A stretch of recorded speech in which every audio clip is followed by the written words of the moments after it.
नमस्कार, मैं हूं आचार्य सतीश अवस्थी और आपका बहुत स्वागत करता हूं लव विद एस्ट्रोलॉजी में।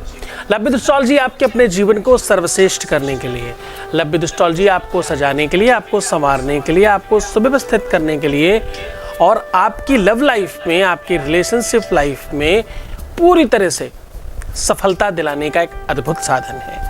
लव विद एस्ट्रोलॉजी में पिछले 20 सालों से शादी के पहले, शादी के बाद की हर समस्या का सीधा समाधान किया जा रहा है। लव विद एस्ट्रोलॉजी में ईश्वर की कृपा से 20 लाख लोगों को लाभान्वित किया जा चुका है। इस परंपरा को, इस निर्वाहन को और आगे बढ़ाया जा रहा है। लव विद एस्ट्रोलॉजी में वेद, शास्त्र, पुराण, गीता, उपनिषद, कई ग्रंथों का सार आपके सामने बहुत सूक्ष्म तरीके से प्रत्येक दिन सायं 4 बजे साझा किया जाता है। इससे 2, 4, 5, 10, 20, 50, 100, 200, 500, 1000, 10,000, 20,000, 50,000 नहीं, लाखों लोग लाभान्वित हो रहे हैं। अगर आप भी उस श्रृंखला में आगे बढ़ना चाहते हैं, शादी से पहले, शादी से बाद किसी भी तरह की समस्या से आप जूझ रहे हैं, तो आप निसंकोच होकर के इस व्यवस्था का आगाज कीजिए अपने जीवन में। लव विद एस्ट्रोलॉजी में हम प्रेम, रिलेशनशिप, शादी, वैवाहिक जीवन, पारिवारिक जीवन को सुदृढ़ करने का काम कर रहे हैं। हम पिछले 20 सालों से लगातार हिंदी, मराठी, इंग्लिश, तमिल, तेलुगु, कन्नड़, मलयालम, गुजराती, मराठी, कलकत्ता यानी बंगाली, उड़िया, आसामीस्ट, भोजपुरी, बिहारी, हर एक भाषा पर कंप्लीट काम कर रहे हैं। अलग अलग भाषा पर अलग अलग तरीके से हम वर्क कर रहे हैं। आज हम कह रहे हैं कि प्यार को बोना सीखिए। अगर एक कृषक एक बीज डालता है तो बहुत सारे बीज उसे वापस मिलते हैं, बाद में उसे बहुत सारी खेती मिलती है। कुछ मुट्ठी भर अनाज वो खेत में डाल देता है और फिर बोरों भर करके वापस लाता है। एक छोटा सा बीज लगा देता है, एक बार पेड़ उगाता है और जीवन भर उसके फल खाता है। तो क्या प्यार की बुआई की जा सकती है? तुम ईमानदार हो, तुम लविंग हो, केयरिंग हो, तुमने बहुत प्रेम किया है, शिद्दत से प्रेम किया है, दिलोजान से प्रेम किया है, तुमसे ज्यादा प्रेम कोई कर नहीं सकता, तुम 100% सच्चे प्रेमी हो। पर सामने वाले के दिल में यह सब कुछ कैसे बनाया जाए? जैसे हम हैं वैसा सामने वाले को कैसे क्रिएट किया जाए?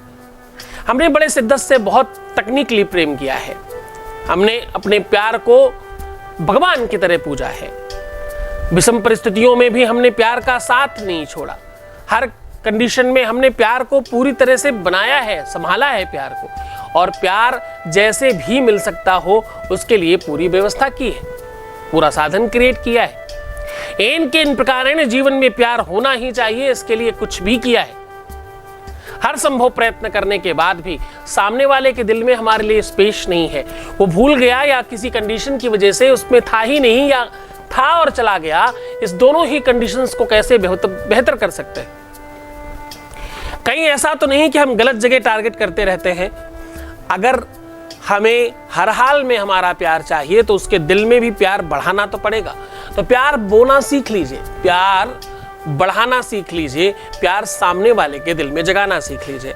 आज हम कह रहे हैं कि अगर आपके अपने जीवन में इस प्रकार की कोई भी समस्या है तो उसका सीधा समाधान है।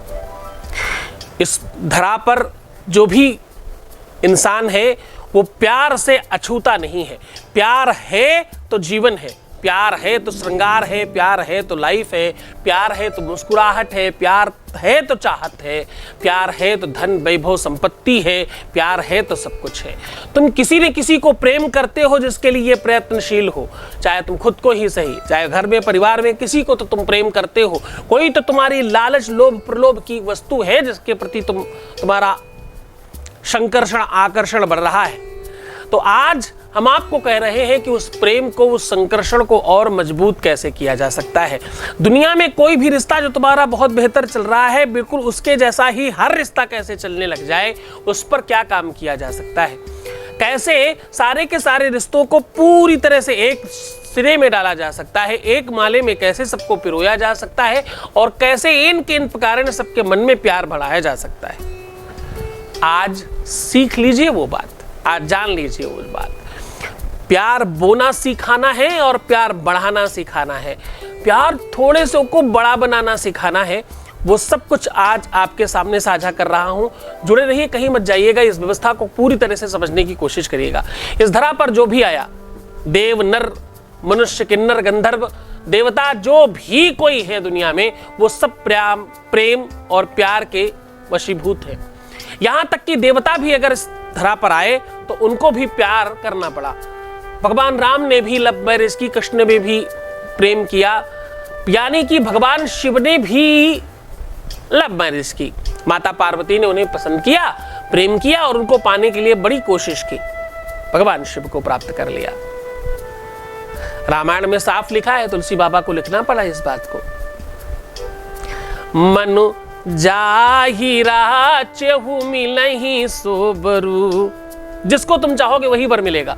मन जाहिरा चहु मिलहि सोबरू, सहज सुंदर सांवरो। सहज हो, सुंदर हो, सांवरा हो, जैसा भी हो, सहज सुंदर सांवरो। और कैसा? करुणा निधान सुजानशील, स्नेह जानत रावरो। जैसा भी पति चाहिए। माता सीता ने भगवान राम को वहीं से मांगा। दोनों को एक दूसरे से प्रेम हुआ और बाद में प्रेम विवाह हुआ। उस व्यवस्था को सूत्रपात किया गया। तो अगर देवताओं ने भी अपने जीवन में प्रेम रखा है, देवताओं को प्राप्त करने का, भगवान की पूजा का, साधना का सबसे बड़ा माध्यम भक्ति है और भक्ति का वास्तविक और रियल नेम प्रेम है। प्रेमा भक्ति बोलते हैं, उसका नाम प्रेमा है। तो जब हर चीज में प्रेम है तो लव विद एस्ट्रोलॉजी क्यों नहीं? क्यों नहीं? भक्ति भाव से, परमात्मा की कृपा से सब कुछ पाया जा सकता है। तो आज सीख लो बोना, सीख लो वो व्यवस्था, जान लो वो संसाधन कि कैसे प्यार को पाया जा सकता है।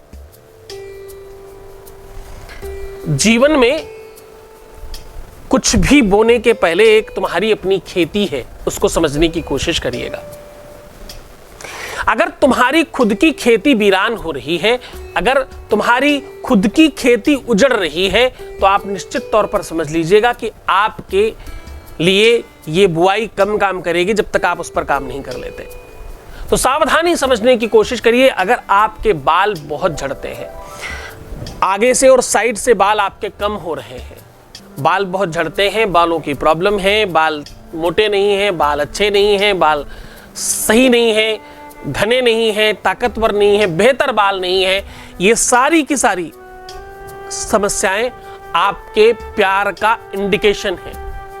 क्या इंडिकेशन है? कि प्यार नहीं मिलेगा। और अगर कदाचित बाल बहुत अतिशय कम हो जाए, अतिशय मतलब अतिशय कम, एज वेल एज टकला, पुरुषों में तो खैर ये बात होती, पर महिलाओं में भी अगर ये बात हो जाए तो आप निश्चित तौर पर मानिएगा कि आपको ये लक्षण है, ये इंडिकेशन मिल रहा है कि तुम्हारे जीवन से प्यार पूरी तरह से जा रहा है। अभी भी समय है, रोक लीजिए। क्योंकि ये लक्षण है, जैसे बुखार एक लक्षण है, वैसे ये भी एक लक्षण है। बुखार कोई बीमारी नहीं है। बुखार मलेरिया का है कि डेंगू का है कि मेनिंजाइटिस का है कि आजकल ये महामारी जो कोरोना है इसका बुखार है। बुखार एक लक्षण है, बीमारी तो ये सब है जिनका नाम मैं ले रहा हूं। ऐसे ही बाल झड़ना एक लक्षण है और वो लक्षण बताता है कि तुम्हारे अंदर एक बीमारी पनप रही है और बहुत बड़ी हो रही है। वो बीमारी का नाम क्या है? प्रेम का अभाव। प्यार जा रहा है जीवन से। तुम्हारा स्वभाव खराब होगा, तुम्हारा व्यक्तित्व खराब होगा, तुम्हारा नेचर खराब होगा, तुम्हारी सोच समझ खराब होगी, तुम्हारा नॉलेज खराब होगा, तुम्हारा बर्ताव खराब हो जाएगा, तुम्हारा क्रोध, तुम्हारी एंजाइटी, तुम्हारी अनिद्रा, तुम्हारी अमाद, तुम्हारा प्रमाद, अवसाद, न जाने सा कितनी सारी चीजें अपने आप सुरसा की मुंह की तरह बड़ी हो जाएंगी। सुरसा जानते हो ना कौन?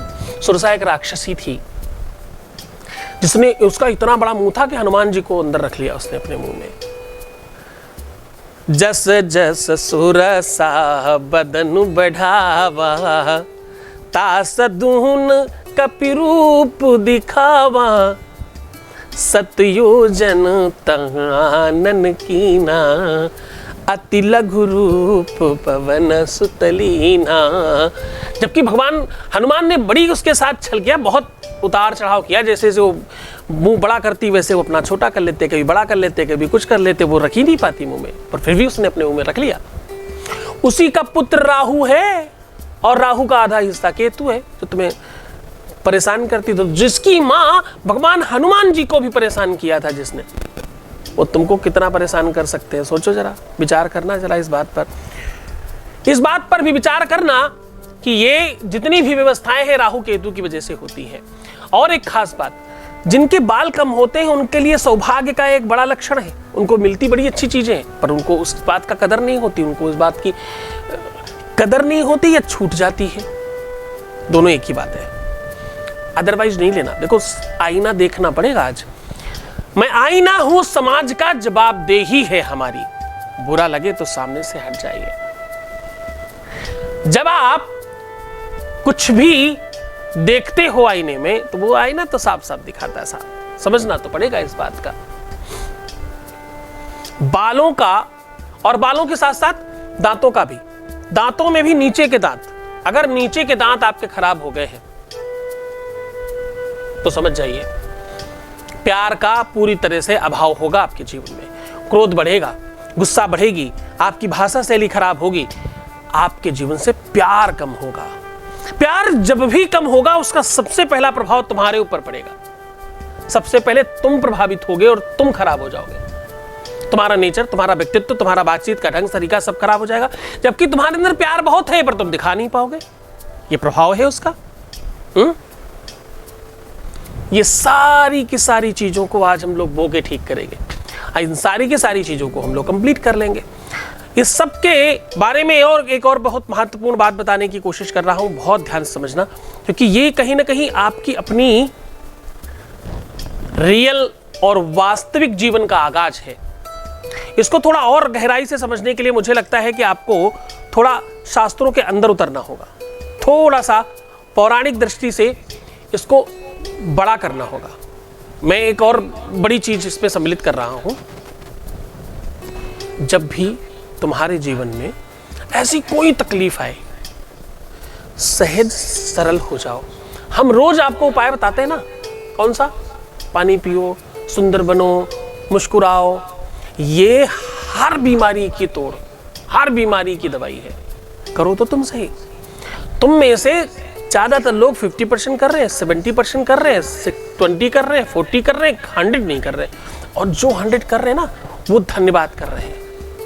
एक थैंक यू लेते हैं, एक वॉइस मैसेज प्लीज, एक वॉइस मैसेज लेते हैं, उसके बाद सीधा लेकर के चलेंगे हम आपकी अपनी उपाय की तरफ। एक वॉइस मैसेज प्लीज।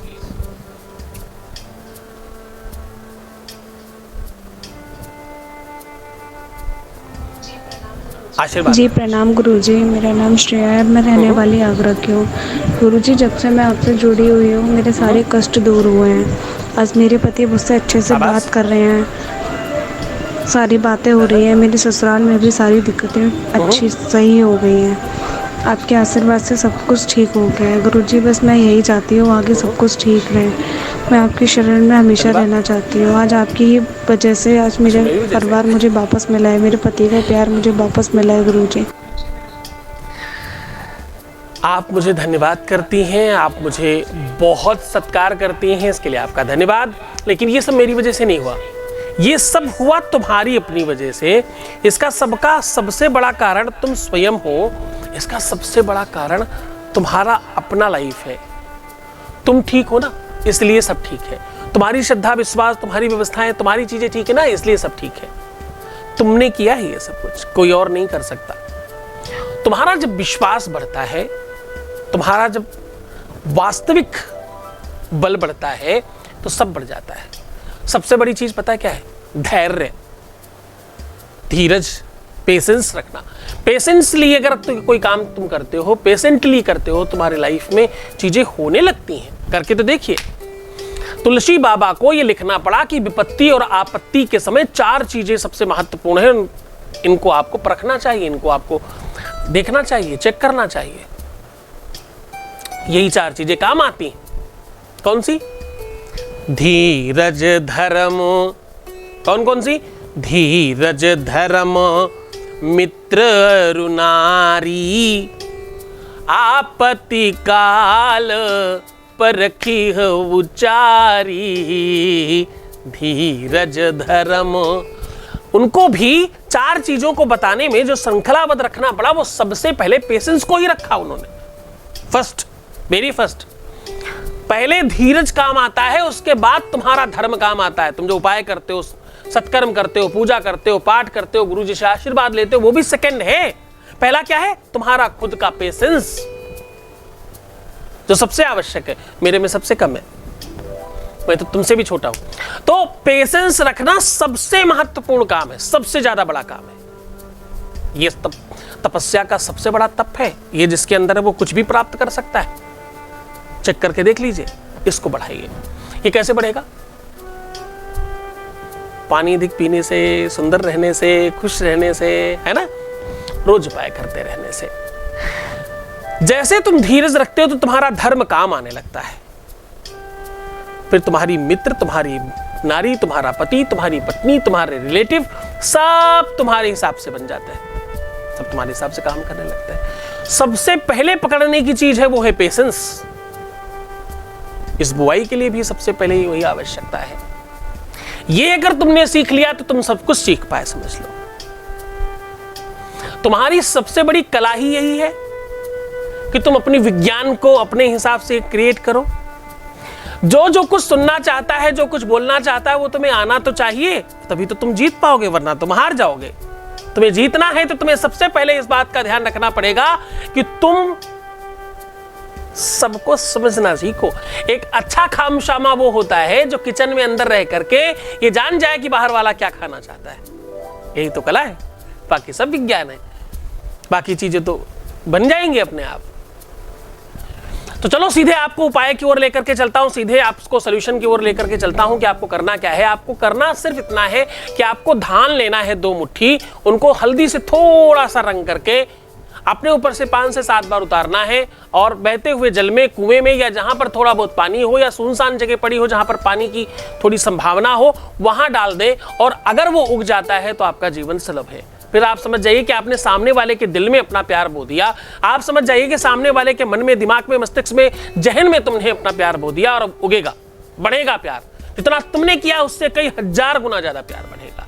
तुम गमले में भी कर सकते हो भाई, इतना क्यों सोच रहे हो। और धान बड़े आराम से मिलता है। धान कहते हैं चावल के पहले वाले आकार को, जहां से चावल निकलता है। चावल कबर सहित, कबर के सहित चावल बोल दो तो भी चलेगा। ये तुम गूगल कर सकते हो और तुम ऑनलाइन मंगा सकते हो। ये कोई बड़ी चीज नहीं, खूब आराम से मिलती है। जैसे तुमने पहले जौ के आटे की व्यवस्था करी ना, हमने बताई थी, वैसे तुम इसकी व्यवस्था भी कर पाओगे। तुम कर सकते हो, कोई बहुत बड़ी चीज नहीं। इसको पूरे मन से श्रद्धा विश्वास के साथ करना है। एक मंत्र की आवश्यकता पड़ेगी उतार के करते समय, वो ध्यान से समझिएगा। बीच में उनका नाम लीजिएगा जिनको तुम प्रेम करते हो। सप्त जन्म कृतम पापम स्मरणेन विनश्यति। स्मरणेन विनश्यति के पहले और सप्त जन्म कृतम पापम के बाद में बीच में नाम लेना है। देवतुल्य बना रहे हो तुम अपने प्यार को।